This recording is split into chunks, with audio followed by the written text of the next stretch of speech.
Hello, everybody. Welcome and thank you for tuning in to Just Bleed Radio. Today is Sunday, the 2nd of June, 2024, and this is the Weekend Roundup. Just bleed, just bleed radio. Whoa, just bleed radio. Welcome. We're back with another episode of Just Bleed Radio, but this time we have a pay-per-view to go over. But before we do, let me just remind everyone listening to like, share, subscribe, and leave us a comment. We'd love to hear from you. And one last thing before I get this us underway. I'd like to say that picks made on the preview show at 3 in the morning are not legally binding. In other words, Oh, like Houdini, I escaped from a couple of bad situations and I yeah. changed two of mine, but they brought me wins. So I swear to Jesus, Mouse. God, God damn it. I'm declaring shenanigans on you. This game is rigged. No apologies. Nah, suckers, I'm not sorry. You can all sue me. Anyways, I'm your host, Dangermouse, and today I'm joined by Austin, who you can hear grumbling there, who has hopefully recovered from last week's drinking session on our epic preview show. How's things, Austin, apart from being grumpy about my picks? I'm very good. Very good. I enjoyed the fights as much as I could. One of them literally put me to sleep twice while watching it, and I believe we will get into discussion about that. But no, overall the fights are great. I enjoyed pretty much everything. Even my picks had betrayed me, but we will get into that because someone likes to go ahead and switch them up on the fly. Okay, and last but most certainly not least, he may be lazy, but he's always here. It's Lazybed. How are you, sir? Oh, I'm pretty good. That's actually a fitting intro because, much like Donald Trump last night, I'm just happy to be here, guys. I'm just happy to be here. All right, that's the introductions over with, so let's fucking go. And we'll start with the main event. Islam Makhachev versus Dustin, the Diamond Poirier. I forget the exact time, but Islam wins by a Darce choke, one of his favorite moves in the 5th round. Super exciting fight. I think there's a lot to go over. And who wants to take it away?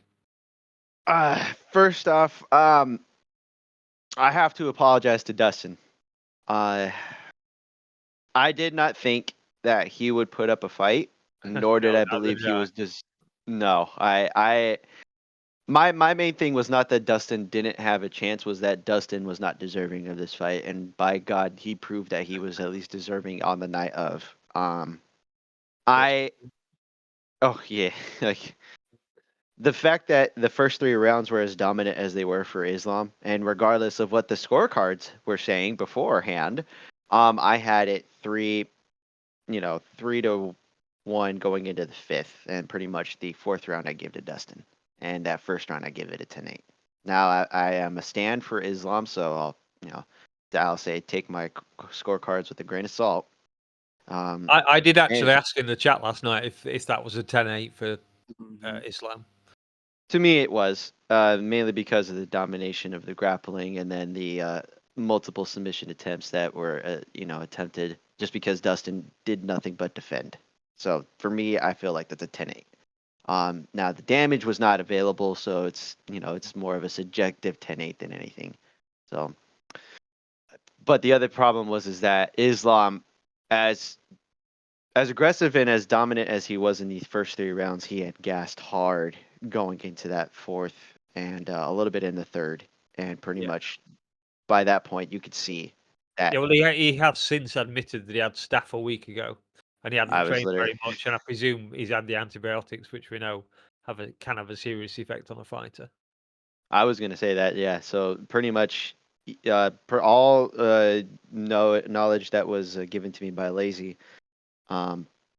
we had known that he had probably not been 100% going into this, but to the extent of what we knew, the fact that he had staph going into this fight and was healthy as far as the staph infection going into it, but like you'd said, the only way to fight it is to not do anything and then take antibiotics, which also affects your weight cut, which also affects your cardio.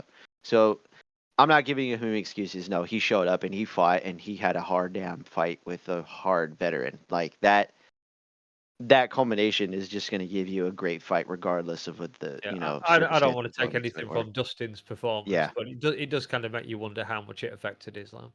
I mean, interesting considering the amount of effort that Islam put into trying to submit him in that 5th round too, because like Yeah, well, that yeah. that He didn't swing. try to submit him, but yeah.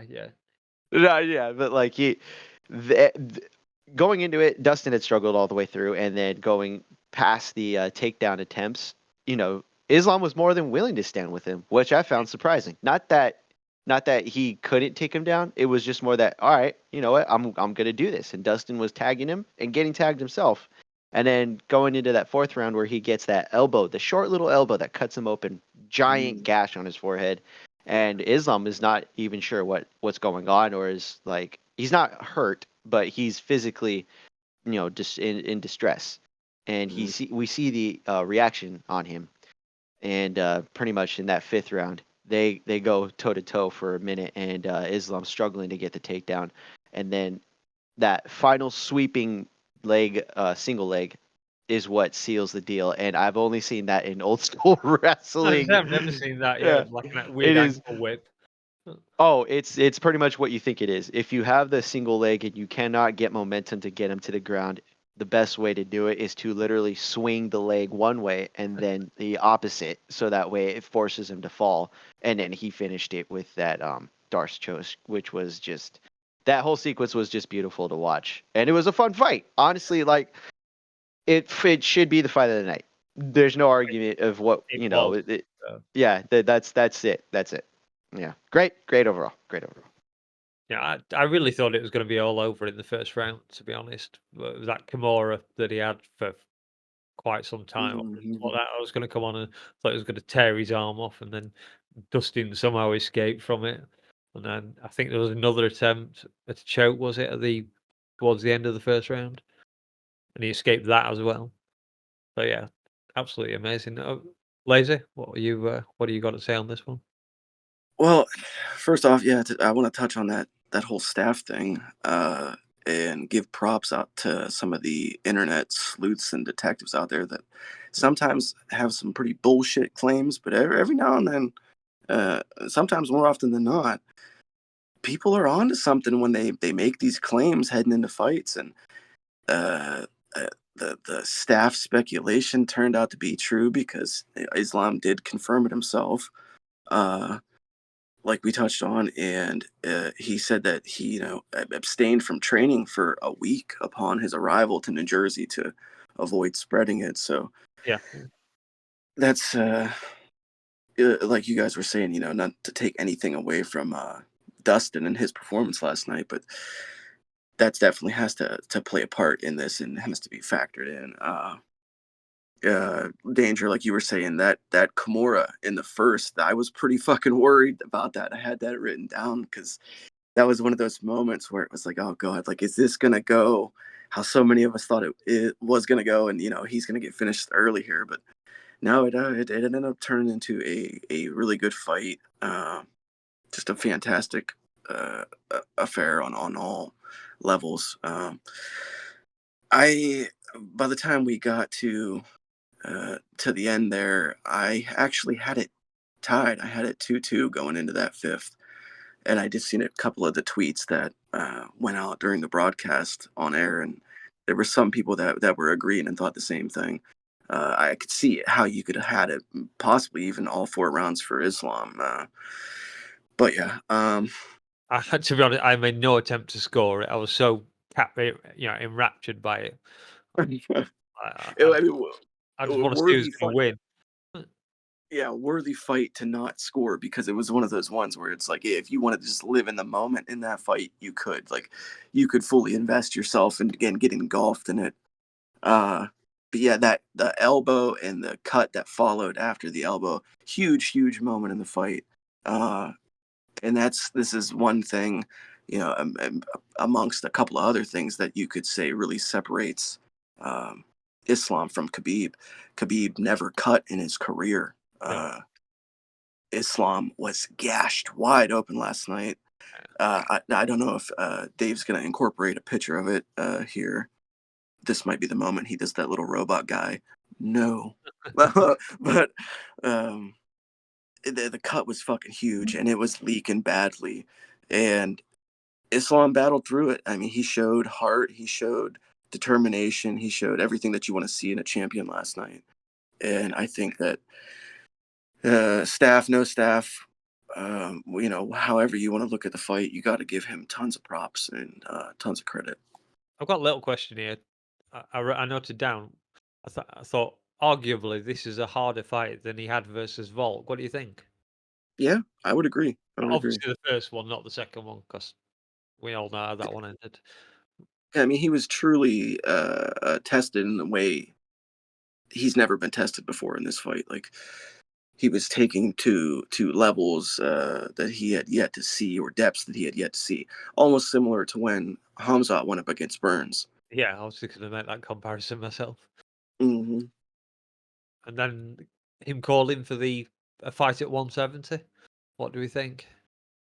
Austin, I know you want to say something here. All right, so yeah, it must be said, I hate this, and I wish that this wasn't the case because he hasn't even passed the three title. He just tied it right now. Yeah. If he defends it against Armin, and then whoever happens to be the next contender, whether it be Max Holloway or Oliveira or hell, even if it's like Gamrot, just another goddamn lightweight. Yeah, so Just you one more. want a total of 5 defenses before he moves That up. would be, yeah, because then he not only surpasses the only legacy of lightweight, which is three title defenses for multiple defenses of the belt in a row, right? Yeah. Standing champion has only defended the belt 3 times in the entirety of the lightweight history, right? Khabib, undefeated, 3 title defenses, right? Retired on his 3rd. This is insanity to me. You have a number 1 contender in Armin Sarukian, who is on a win streak and has just beat the former champion in Charles Oliveira. He is the man next in line. Well, Islam has said he's going to fight him. He was last night. He was flat out saying he doesn't want to fight him. Was he? Yeah. Oh, I must have missed that part of I the. think in the post-fight press conference that he was saying that he does not want to fight him. He wants fresh blood. He wants new guys. I wonder how much. I wonder how much the weight cut is cutting into this argument. Maybe he's really, really struggling to make 155. Well, he just the older had you to get, the struggle. harder it is to cut that weight. So. Well, he's not 35 doing it. He's 32. I know, But at the same time, it's also that he also had staff. Again, this is like an extenuating circumstance to a difficult fight. Like, remember when he also fought Volk the first time? He had a shorter window of time to actually rehydrate, and not only that, he had to get adjusted to the time, and he wasn't ready. He still won, but it was a difficult fight. This time, he has more time to actually get acclimated to the area, but he's also coming in from a staph infection. Yeah. And on top of it, you're dealing with antibiotics, and you're dealing with the weight cut still because you just came off of staph. So it explains his performance. Not an excuse. Dustin's here to fight. That's going to be a tough fight day and night, right? I had assumed otherwise, but this whole thing about him only defending against two title defenses against a featherweight, that's going to affect his legacy. Whether he wants to think about it that way or not, it's going to affect it one way or another. And him leaving when he has a clear number 1 contender in Armin Sarukian is even going to damage it more. Danger, you care if I jump in here with a couple more things? Or No, you guys jump in now. First of all, with the Edwards call out, that's fucking bullshit. Stay in your division, like Austin was just saying. Like, there's guys there that you need to face. You need to fucking clear out lightweight a little bit more before you go fucking doing this same old okey doke bullshit about wanting to move up and be double champ. Like, I get it. I get the idea behind it. He wants to do something that Khabib didn't do. Sure, you'll have the opportunity to do that. You're only 32. For now, fucking stay at lightweight. There's guys to face there. Secondly, a couple other things that I would like to add in here. Props, big time to Makhachev for doing what a lot of people didn't think he was going to do and actually standing with DP for a good portion of this fight. I was like we discussed in the preview show for this, his stand up is very underrated, and he fucking proved that shit. Like, I seen some people still talking mess online, about his stand up, and I think it's bullshit. Like, I think last night he proved he can strike even with some of the best guys in the division should he choose to, and he's got power when he fucking throws. Uh, Another thing, the nose last night, Dustin's nose. That was the It knee, was wasn't it? uh, there was a moment with the knee, but they showed during the fight, or they said it during the commentary during the fight. They isolated a clash of heads that Oh, probably caused the broken nose. oh, that's unlucky. So yeah, but nevertheless, fucking Dustin fought through that shit, and that it was around that time that he started. He was pawing at the eye from one of the punches from Yeah, Islam. remember Um, yeah, but another, I want to give Dustin props for his anti fucking wrestling in this fight. Like, he showed phenomenal takedown defense whenever they were in the center of the fucking cage. that. Yeah. Dustin did a great job of fending off those single legs, pushing the head away, limp legging. Just did a fucking awesome job of that. It was only when Islam was able to get him up against the cage and do his little trips and shit like that that he succumbed to it. Justin's corner were calling that all night, weren't they? Get into the centre. You're Yep. safer there, and it proved Yep. accurate. I say apart from that last one where he got that weird whip your leg Which takedown. was fucking awesome. Oh yeah, and the other thing that I would like to add real quick, just one last thing. They're online. They're calling it actually a Bravo choke and not a Darce. They were calling it a Darce on commentary, but Yeah. nevertheless, I think it's the same choke because it's listed under Hamzat Chimaev has a couple of Bravo chokes listed, and I know Mhm. they called in those fights they called them Darce chokes. I don't think there's any difference. It's just same choke, different name. It beats the fuck out of me. I wouldn't know. As far And as I'm then I don't know if you're gonna throw this in at the end, DM, but did you guys hear Volkanovski calling out DP? no, I did not. I don't Yeah, understand that. he says, they have a good respect between them, and it would be a massive matchup. I don't know, man. No, he's just coming off of a title fight loss where he's only lost at featherweight to one man, and that is Ilya Topuria, and he does not You're need to be forgetting jumping. something, Austin. Before Christ almighty, my mind's gone blank there. Before Volk took the fight against Islam, he renegotiated his contract. He said he was very, very happy with it. So fighting Poirier, Oh, who's pretty much admitted he's probably going to go, just makes it a huge Monday fight for Volk. Mhm. I don't It's like it as at simple all. as that, as far as I I'm don't concerned. It's know. money talking. They're prize fighters. They fight for money. They might fight for belts as well, but they are prize fighters. Sean Strickland's motto, I'm a prize fighter. I fight for Yeah, money. but like Volk is just coming off of the title fight in which he wasn't doing terrible in. And then on top of it, he's still considered a top contender. If he loses again in a title fight, okay, so be it. Or loses to another contender. I'd rather see Volk be happy at lightweight. Fine, so be it. The weight cut probably doesn't help him either. He's a big guy, even though he's short and stocky. But let's just make it make sense. I don't know. I'm a I can stickler for a imagine. lot of this stuff when it Mhm. comes to the divisional Yeah, yeah. stuff. So I guess if Volk's moving up, he's not losing any chance at a rematch. He's already said he doesn't want to fight straight away. Was from my understanding, and this is it kind of makes it make even less sense. From what I'm gathering, Volk was pretty much talking about this fight or suggesting this fight because he doesn't want to wait around for the rematch with Taporia. So I think he wants this in the meantime.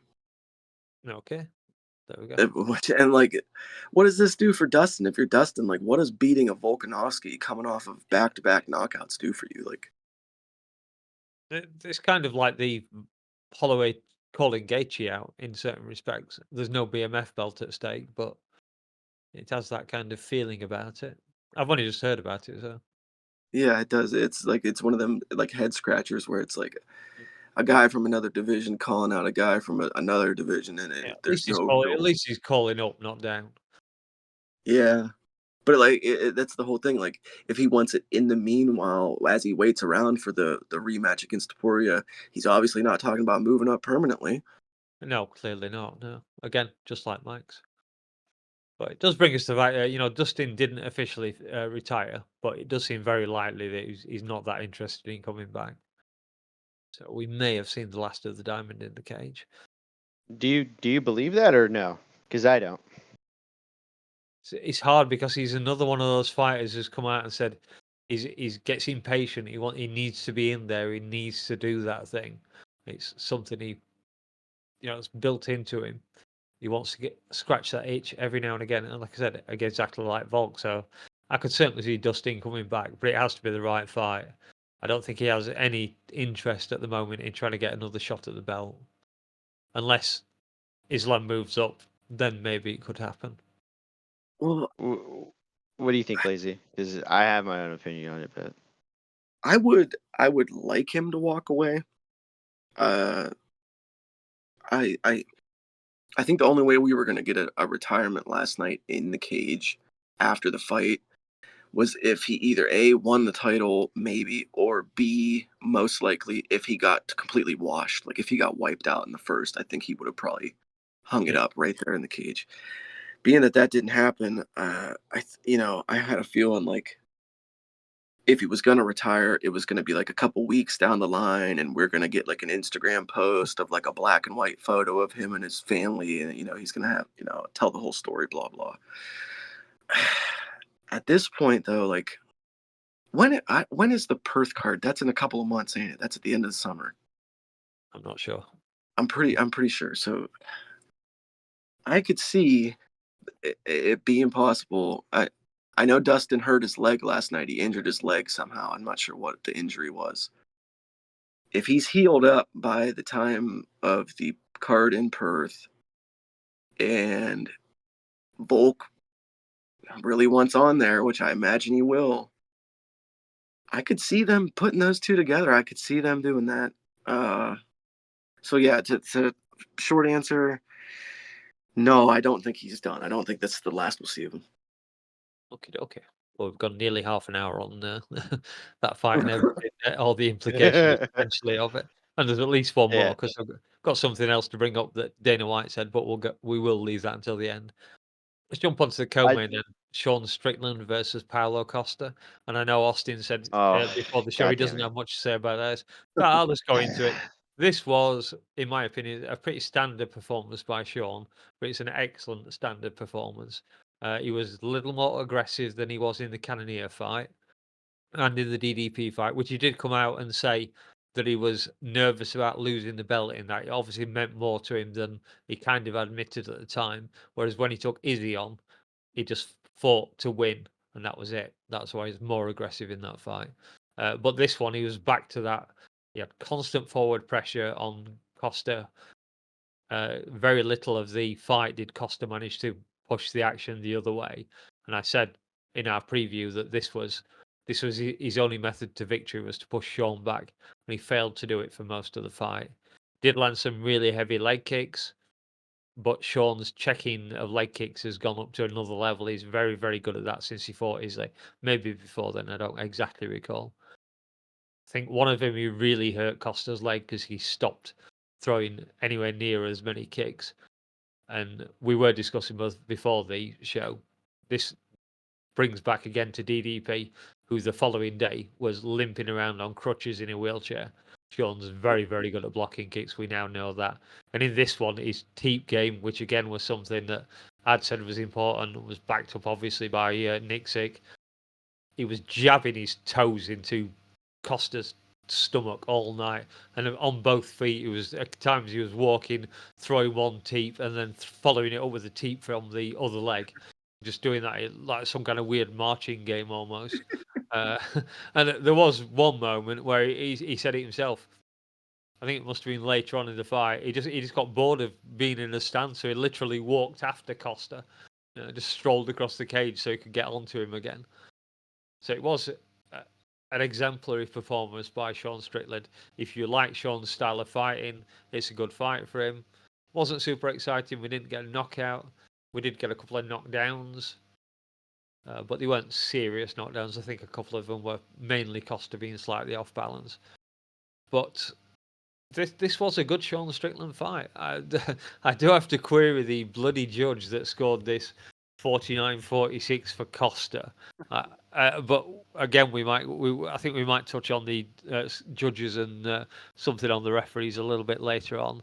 And I did put this in my note. It reminded me. Sean was like when you're holding an ice cream and a wasp comes round, and it's just there. It's constantly buzzing around, and you know there's always the threat of getting stung. And that's exactly how Sean Strickland was treating Costa. He was just round him all the time and just jabbing away as Sean fights. But as I said, deep game, bang on point. Great performance by Sean. So what you like, you might have found it boring, but it was a very good performance. I mean, was it a good Sean Strickland performance? Yes, it was. It was very much a Sean Strickland fight, but let's be honest, it was fucking boring. It was, but the reason it was boring doesn't fall completely on Sean. It also falls on Costa as well, because it was basically rinse, wash, repeat for fucking 5 rounds, and that. Yeah, he was constantly running away. He never really tried to engage. Yeah, you can't take put all the blame for that on Sean. I spent the majority of the fight waiting for the moment when Costa was gonna finally plant his foot and fucking throw a shot and like really try to fucking lay some leather in there, and it didn't really happen. But I took notes on these, so I guess I'll just go off my notes here. Interesting fact that Anik brought up in the little preamble to the fight. Costa and Strickland born just 54 days apart. So, yeah, very, very similar on the time scale and the points in their careers. Paulo, he did the Oliveira, but when they were doing the introduction and he went over and he greeted Sean's corner and Sean and shook everyone's hands, I thought that was kind of interesting. Don't recall him doing that in any of his other fights. Early calf kicks, like you were saying, Danger, from Costa, and it seemed to be having an effect pretty quickly, but it didn't take long for Sean to figure out that game and start checking him and doing some damage to Costa himself. Sean seemed a bit off in the early half of the first round, but then back on the gas in the latter half. He also did drop Costa in the first. I wasn't sure if that was just him being a little more off balance than actually getting rocked or wobbled, but regardless, I went 10-9 Sean in the first. More pressure from Sean in the second, but Apollo was continuing to try to throw the heavy leg kicks.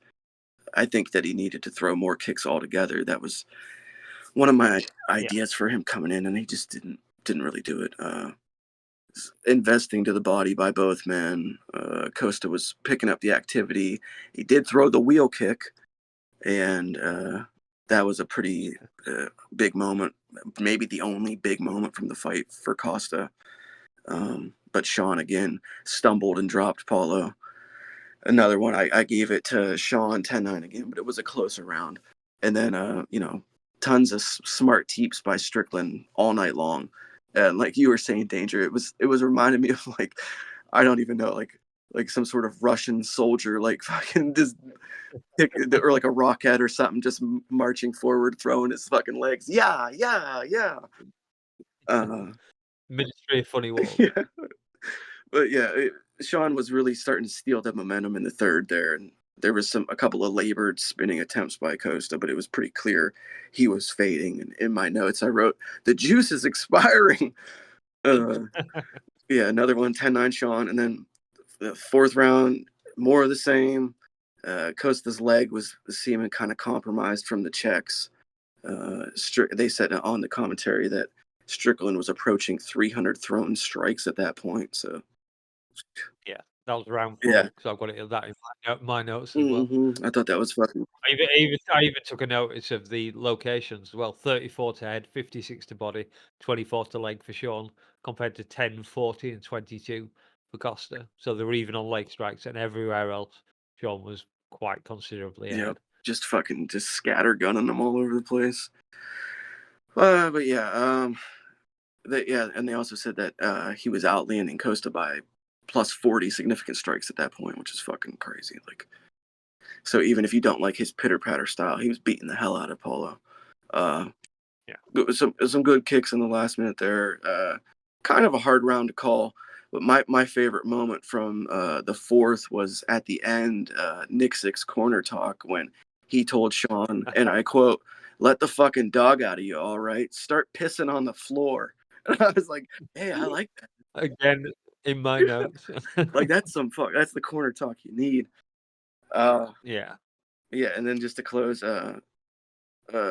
through the first half of the fifth a little bit, but basically just kudos for Costa for still being able to keep going, because a lot of people coming in, of course, were questioning his cardio, and he was hanging around. And then what a closeout by the kickboxer fucking Sean Strickland, throwing those Jean-Claude Van Damme kicks all over the place, going fucking hog wild. Got another knockdown. So I gave basically every round to Sean. I guess you could maybe give Costa possibly the fourth if you wanted to give him any of them. And then last thing I'll say, Strickland now the second most significant strikes all time, 2,069. Ouch. Past Angela Hill, and he only trails Max Holloway. Of course. We'll never catch up. No. That's a record that is never going to be beaten. Go on, Austin. What you got to say? You must have something on this fight. Okay, so two things. One, Costa, I think, got bullied into the game plan that they had attempted to adjust. I think that's what happened.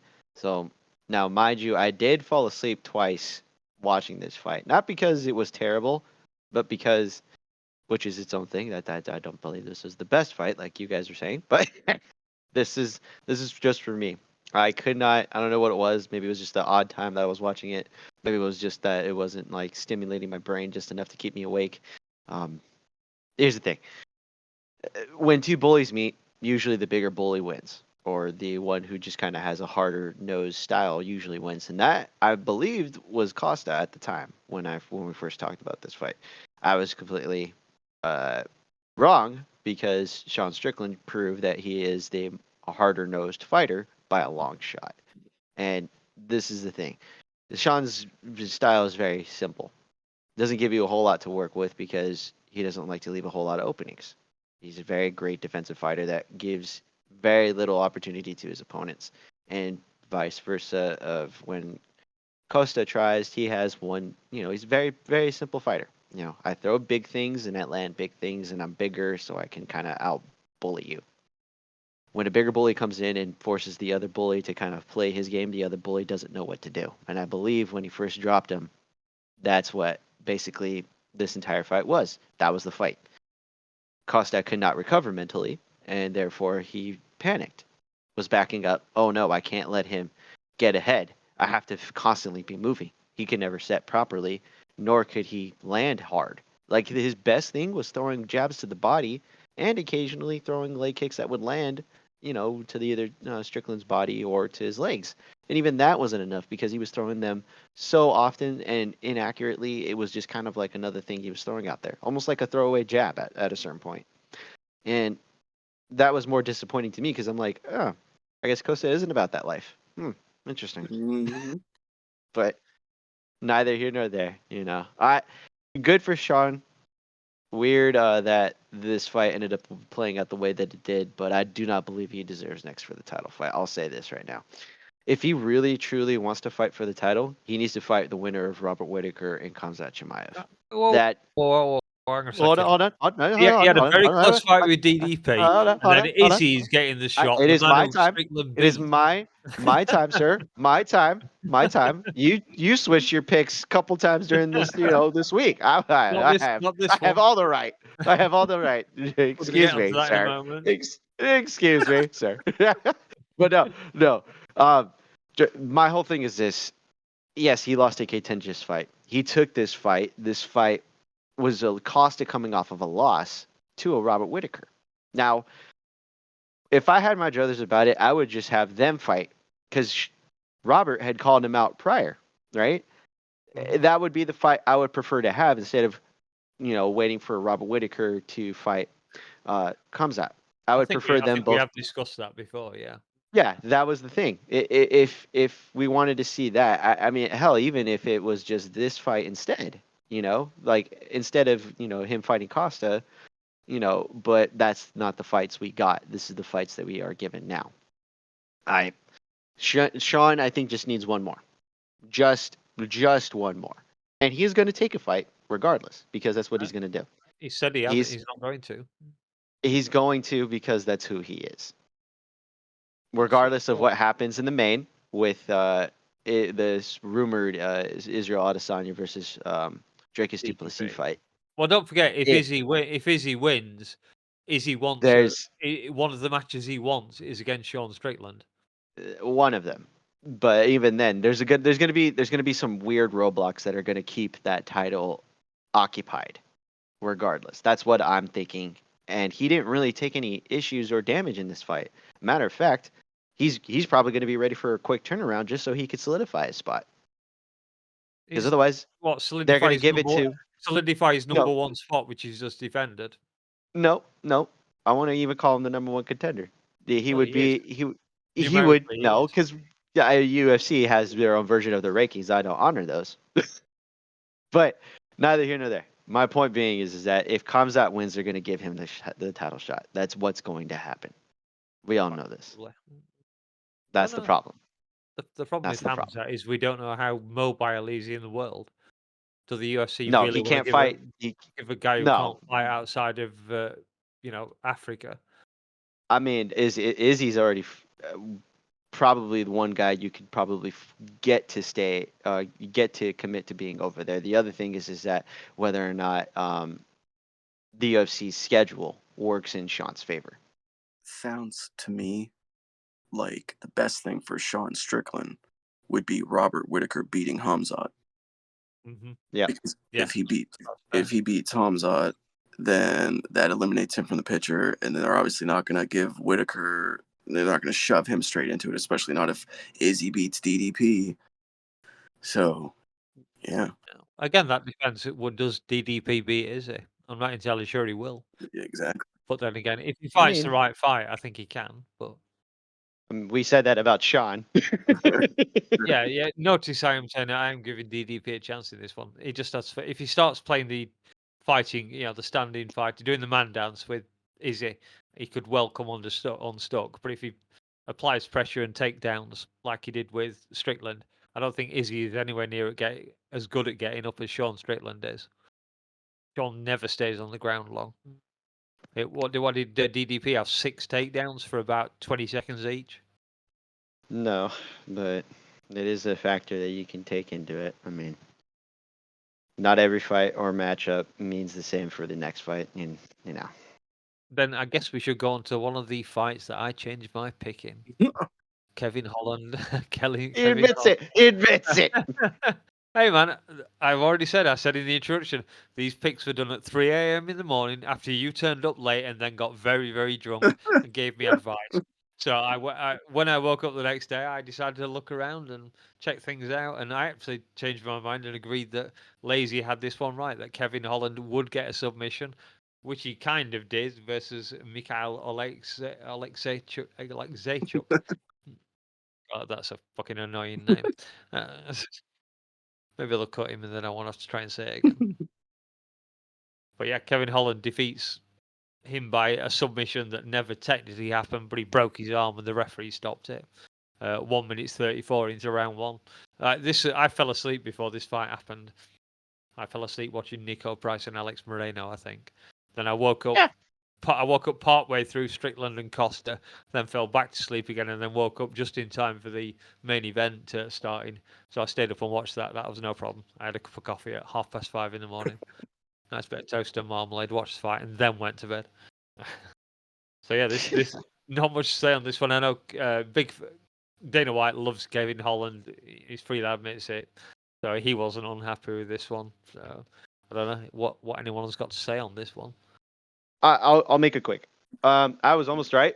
God damn it. He almost did the thing because god damn it, he had literally put Kevin up against the fence and threw a body shot and then landed an overhand. I think it was overhand left. I'm imagining, but I can't remember right. But He literally clipped Kevin the way I thought it was going to happen, and then his dumbass decided to go into an immediate ground and pound scenario against a man that Lazy had said had also had several submissions in the UFC.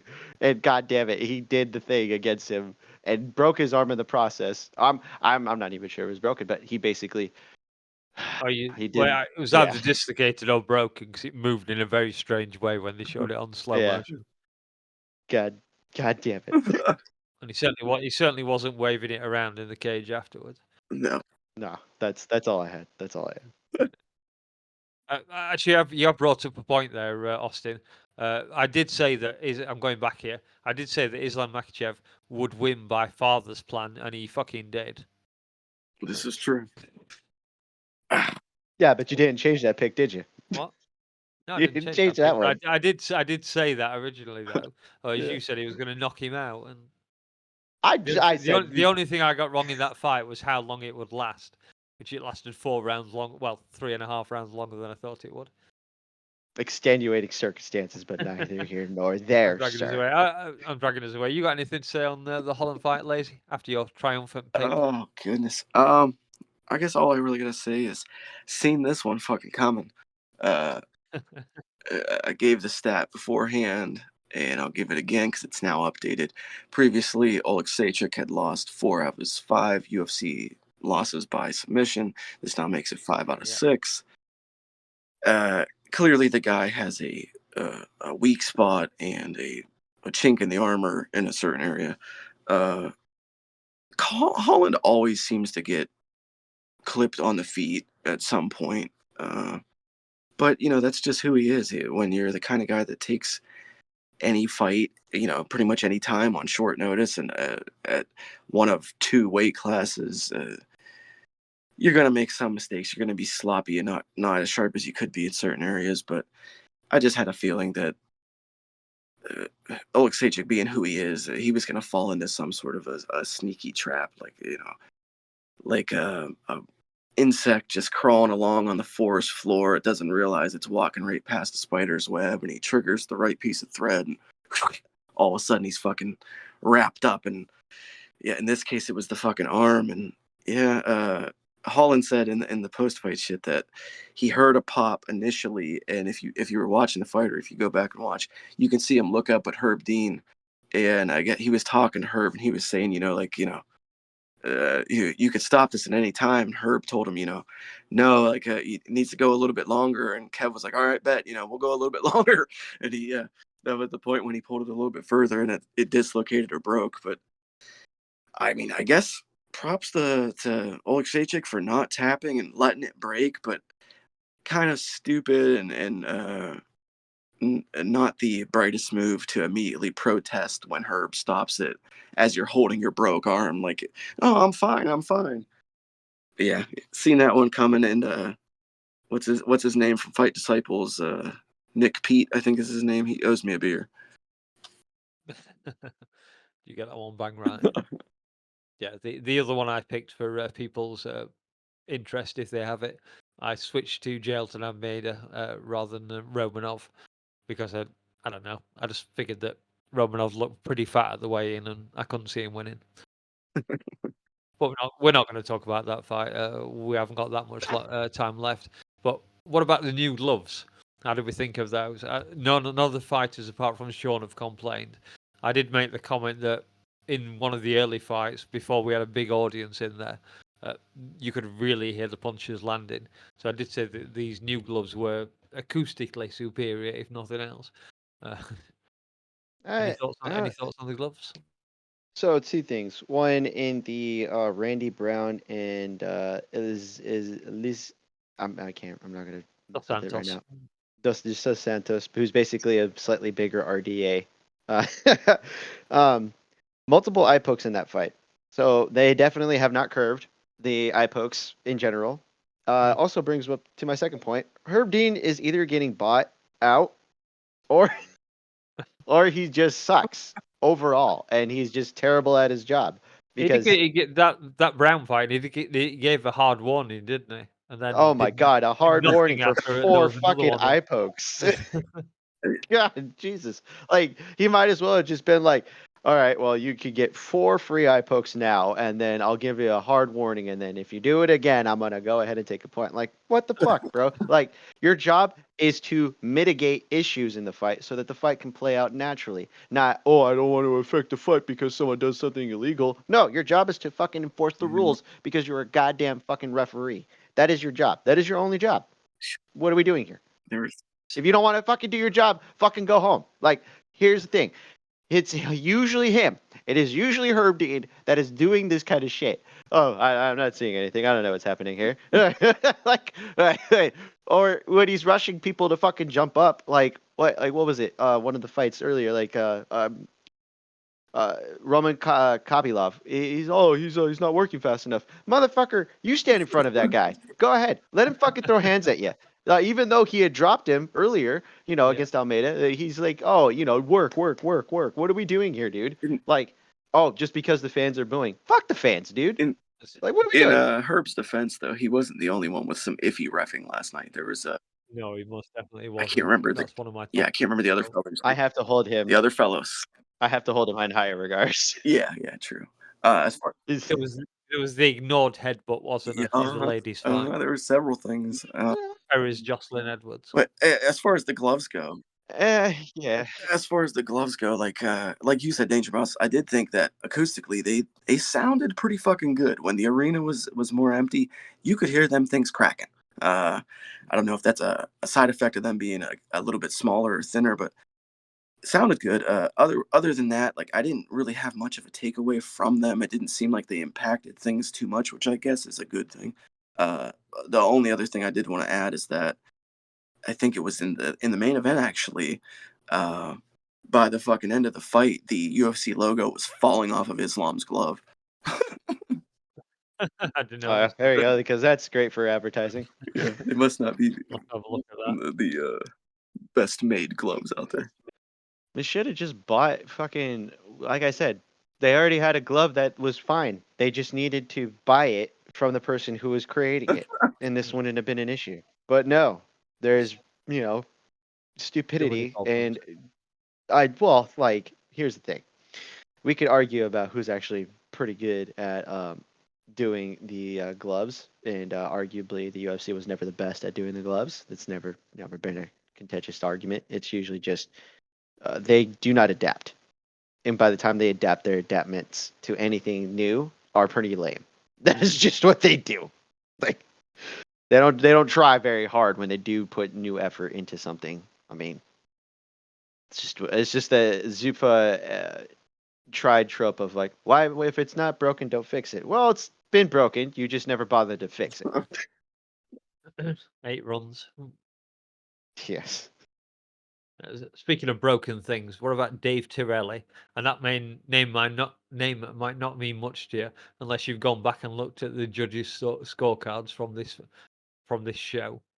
He had several bad cards. Yeah, I heard Dana laying into him afterwards. He was Yeah, did he mention it? yeah, he was not very happy. He said he should never work again. But it was the only judge who didn't give all 3 rounds to Lima. Somehow he managed to give 2 out of the first 3 to Raposo, who, don't get me wrong, game, but he didn't fucking win the first 2 rounds, that is for sure. Oh, Just scrolling through to see his other speaking ones. of the Lima fight, I got a few things that if we're just finishing up towards the end, I could drop in. But since we already mentioned since you mentioned Lima, you led me right into it. I had something I said on the Discord last night. Lima was the -305 favorite going into the fight, and he got to be 4 pounds over the weight limit. That's what we like to call a Dana bite privilege, as he was the one who got bit. Nice one, yeah. Yeah, I thought that was pretty interesting. And then you also mentioned too, Dangermouse, the grounded headbutt during the Eileen Perez and Jocelyn Edwards fight. Yeah. The grounded headbutt, the hottest new move sweeping women's MMA. It does seem that way. Like, what was it? Three events in a row. I think that's been the case. Is that not? Like, At least 2. That's what it feels like. Oh, and then quick props to my guy, my buddy, my stepfather, my adopted dad, John Anik, for a couple of real zinger lines last night. At one point during the Phil Rowe fight, he said, "Phil Rowe momentarily crippled." And I was like, Jesus, bro, like that seems a bit extreme to say a guy's crippled. And then also when during the pay-per-view open, he was dropping some Russian proverbs. That was pretty out there. I missed Yeah, that. didn't see that coming. Talking about some BBWW. Bob Brothers, what? That's right. Bob Brotherhood forever, man. Sup? Oh my god. But Torelli was the guy who gave Costa the 49-46 score, in case you were wondering. And you hadn't looked. Fucking That's how bad he was. Oh no, I just ignored his cards the rest of the night. I was just like, all right, obviously this guy doesn't know what he's doing, because like he had like, I forget what was the card he did before, but like by that point I'm like, oh yeah, no, this is okay. It was the Nico Price Alex Moreno fight, the other one he did Yeah. before that, where he scored it completely the opposite way to every other judge, pretty much. the absolute Yeah, worst I don't. fight of the night. They all It gave wasn't. Yeah. Moreno the first round, and then no one else gave him a round after that. Whereas he Yeah. gave. Yeah. Oh no, actually, it was the. Oh no, he actually got that one right. Sorry, that's one of his right cards. That was the fight that they swapped off of the undercard to put Almeida and Romanov. Romanov, Yeah. on the undercard, which bad Yeah. move. They usually get that right, but bad move this time. Oh, like they switched the fight, but not the officials. They definitely need to get rid of that guy. Yeah. Well, you know what that is? It's a commission thing. He's probably never been on a major card or a major promotion card, and by the time, every promotion has their one guy that they like to promote to a UFC level event or a higher promotion event. This is the commission's guy, and they're like, "Oh, he's good. He's been doing it for maybe a couple of months." Yeah. This was in New Jersey. I'm not saying nothing, but I'm not saying nothing. Fishier things have happened in Like Jersey. I say. Yeah. And the other outrageous statement of the night, Dana White saying that John Jones is still the number one pound for pound because he beat, and I'll quote Dana here, the best heavyweight in the world. Which, don't get me wrong, Cyril Gane at the time was largely thought of as being one of the best. And I had a quick look at the rankings today, and now Cyril Gane is struggling to make the top 5. He might be at number 2, but he doesn't fucking belong there. He deserves maybe to be number 5. Most probably number 6, because I think Gelton and Mehdi will kill him. Any chance once he lays his hands on him. I think Blades beats him. I think Tom beats him. I think Pavlovich beats him. So he's most certainly not the best fucking heavyweight in the world. It's just a questionable statement altogether. Like, we'll justify it however you want. He's not fighting the rest of the division. Therefore, you can't fucking say, like, oh well, he's the best in the world because he fought one guy. He hasn't even fought the rest of the fucking division. Like, what are we doing here? Not to mention, he's dodging. He's dodging the number one. It's a fucking even if you like John Jones or you're a huge fan of his, it's a fucking slap in the face to the guy that just competed that night there on the card, Islam, who's literally like the number one pound for pound fighter in your whole thing. Like, and you say that, oh no, it's John Jones. Like on the night when Islam defends his title, like, oh god, have a little fucking, I don't know, couth or something. Like, Jesus. Yeah. Bit of a Well, it's interesting. Well, because it's like he's never been kind of one to kind of be aware of like circumstance, and he's always kind of like boasting about something over the top when it's not that big of a deal, or if it is, it's usually in the wrong context. Like, like power slap. It's like I think what they do is like they forget. Oh wait, people will look into this. We can just ignore that, but that's fine. It's like he's like saying John is the best heavyweight of all time, even though he's only had one fight. And it's like, what do we do with guys who actually defend their belts? What are we doing here? And I bet it's actually probably an instance too of Dana publicly buttering John up because they're still doing negotiations behind the scenes. Possible. So he's kissing John's fucking ass to, hopefully get him to sign that contract a little bit fucking sooner. Well, what does that say about a pound for pound fighter when you're literally like, well, I have to play nice with Yeah. him in order for I him don't, I to don't, be I like. don't think John has any problems fighting Stipe. He wants that fight. He wants to fight a pensioner, so it's just getting You John just to fight. call him a pensioner? I did, yeah. I'm sorry, Stipe. I know you're much younger than me, but effectively, he was walking around on a stick. He's an old guy. Even John has said it. He came straight out and said it. I want to beat up an old guy because I get a good payday out of it. So fuck John Jones, as you say, Austin. Chickens can't be goats. Yes, he said the thing. Well, I know Chicken. Dana's notification was, John Jones was never beaten. Well, Khabib Nurmagomedov was never beaten. Never, only lost 2 rounds in his entire career. John lost God knows how many. So if you want to compare who's the number one pound for pound, I'd say arguably you could put Khabib up there for sure. Yeah. And he also has an official loss on his record. Yeah, exactly. Yeah, John does have a loss. I know no one counts it, and I don't count it. It's a stupid loss, the disqualification. So Decisions are decisions. yeah, yeah. I never argue it's there on paper, because it is. But We didn't rate the card. We didn't rate the card. oh, you're correct. Yeah, I'll let you off in that case. Yeah, we've got a minute left. We can rate Oh, the card. it's Mr. I do two switches in my picks. I told you I'm in charge tonight, bitch. Rate it away. So you've suggested it, so let's see your rating. 7.5. Oh, quite good. Yeah. Mainly because of the main event and how it played out. Well, I didn't love this card. Main event was good, but outside of that, like I didn't really enjoy a whole lot of it. So I'm gonna be kind of harsh on this one. I'm gonna go 5.5. Oh my god. That's slightly above average for lazy, so it's not that terrible. Do you not appreciate what Dustin Poirier has done for you, sir? He'll be back. You don't know that. He'll be back. This is one thing.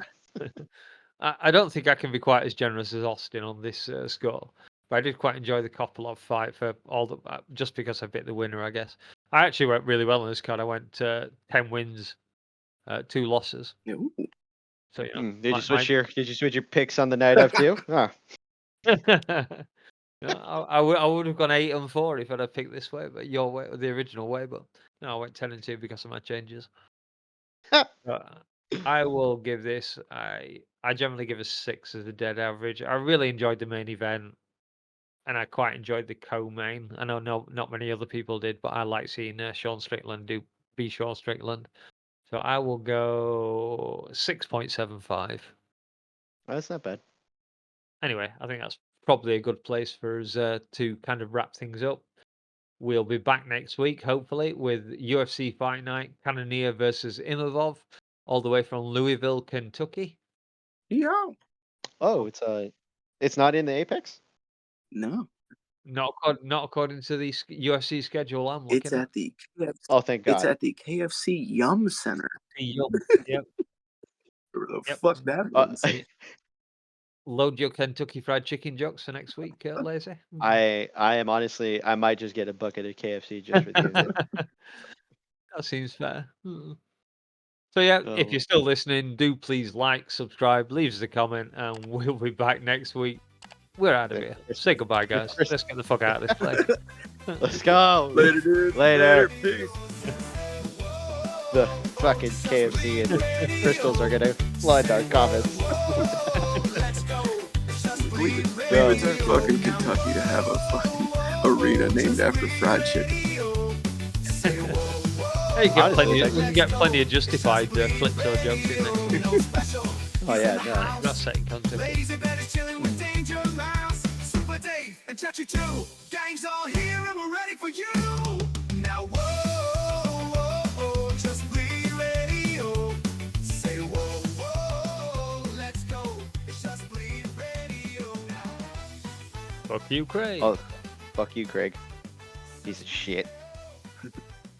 Motherfucker, Craig. Oh, I shouldn't say motherfucker, should I? No, because this one's gonna come into the chat. Topical. Craig could be from Dagestan. I don't know. Ball Brotherhood, y'all! Yeah, Ball Brotherhood, what's up? It's the happiest day of my life, is what I'm saying.